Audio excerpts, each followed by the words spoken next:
Nestled in the azure waters of the Indian Ocean,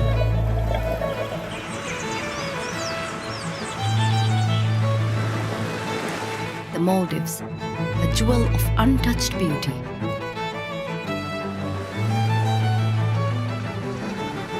This is the extraordinary story of the Maldives journey from a fishing-dependent economy to a celebrated haven for travelers.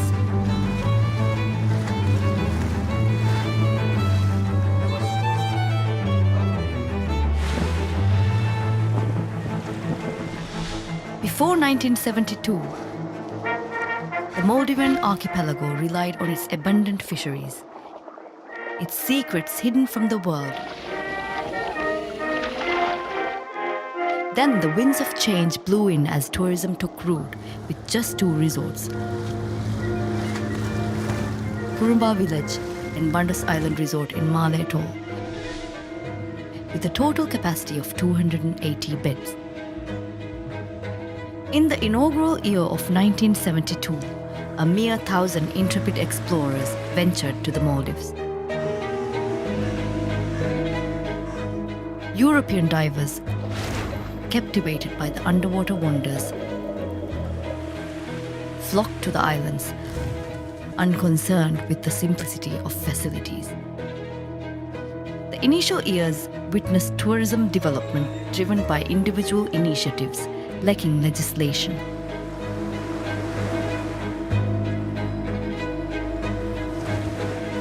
In 1976, a pivotal step was taken with the establishment of the first Government Tourism Board. By 1977, this evolved into a department and later transformed into the Ministry of Tourism in 1988.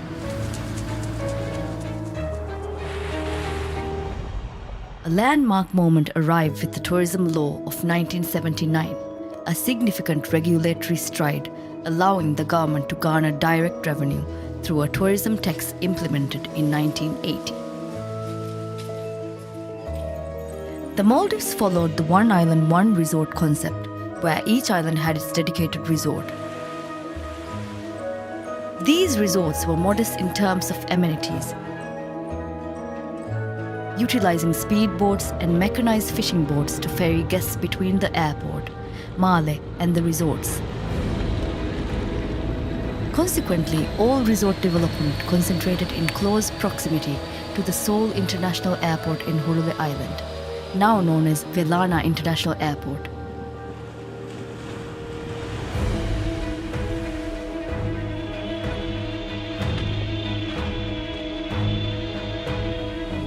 Each resort island shouldered its infrastructure responsibilities, managing power, water supply, sewerage, and waste disposal.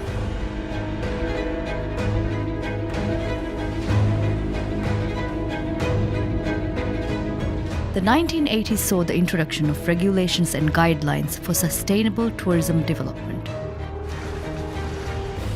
These included special guidelines on defining height limits, location of structures, and minimum beach and room spacing to ensure tourists' privacy.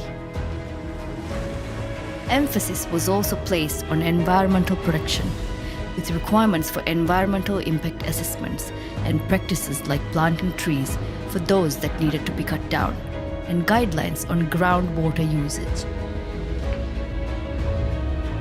Maldives' tourism sector had set sail, driven by the private sector.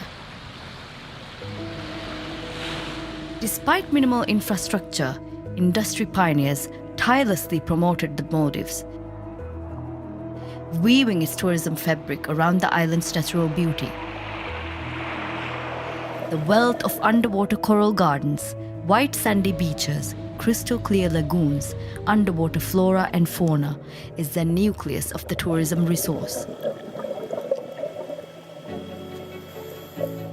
Maldives soon evolved beyond specialized segments, embracing a broader audience seeking luxurious sun, sea, and sand holidays.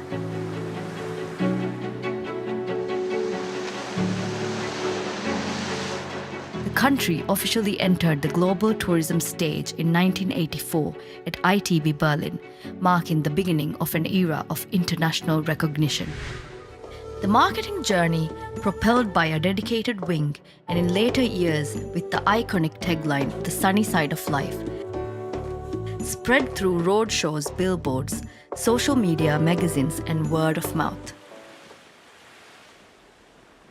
The success of Maldives tourism became the cornerstone of the country's economic well-being. Recognizing the importance of planned development, the government launched the first tourism master plan in 1983, spanning a decade. Subsequent master plans focused on sustainability, environmental protection, and socio-economic integration. Presently, the Maldives navigates through its fifth tourism master plan from 2023 to 2027.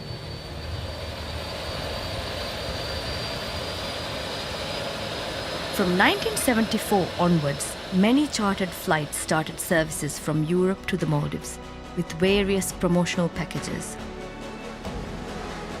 It was during this period that foreign companies began to invest in the Maldivian tourism industry.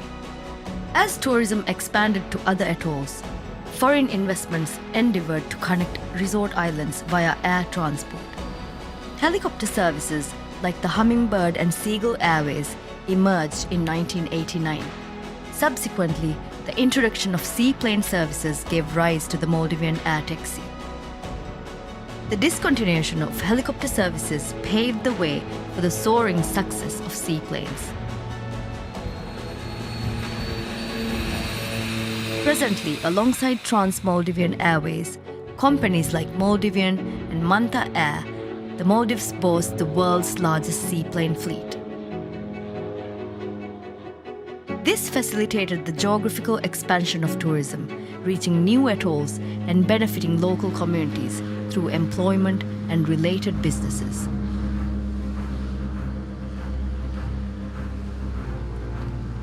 Safari cruising, initiated in the early days, showcased Maldives' splendor, initially employing donis with engines to transport tourists from distant islands. The first safari, Matidu, embarked on its journey in 1974. A local person modified an old boat, adding beds and toilets. He wanted divers to travel within the Maldives on the boat. By 1975, a purpose-built boat named Alauddin commenced safari operations.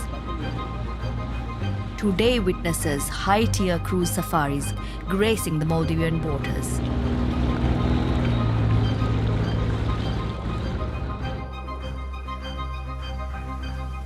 One of the first hotels, Nasandura Palace Hotel, laid the foundation for more hotels, particularly in Male City, catering to transit and business tourists.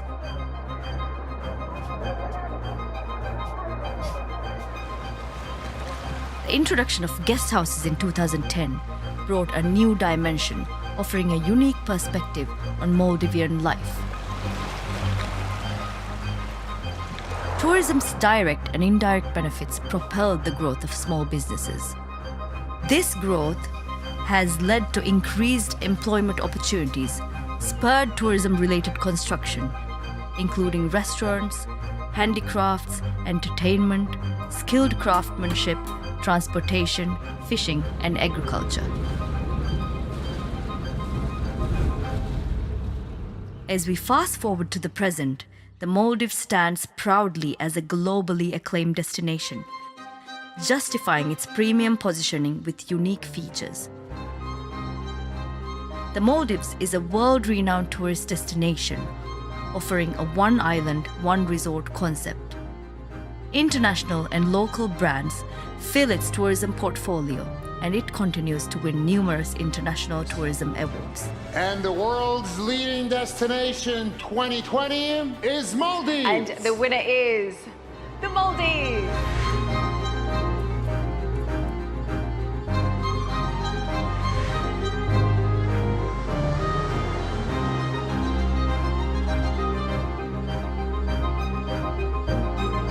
The Maldives tourism product continuously evolves, introducing innovations such as overwater bungalows, private pools, underwater spas, and restaurants equipped with state-of-the-art facilities.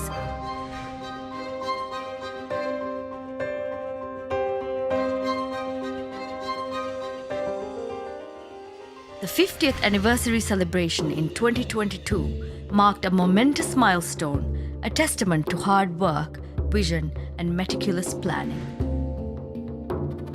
As we celebrate this half-century journey, we gaze towards the future, acknowledging that the destiny of this industry rests in the hands of the younger generation. For in the Maldives, every sunset not only signifies the end of a day, but also promises a new, even more extraordinary chapter in the tale of this earthly paradise.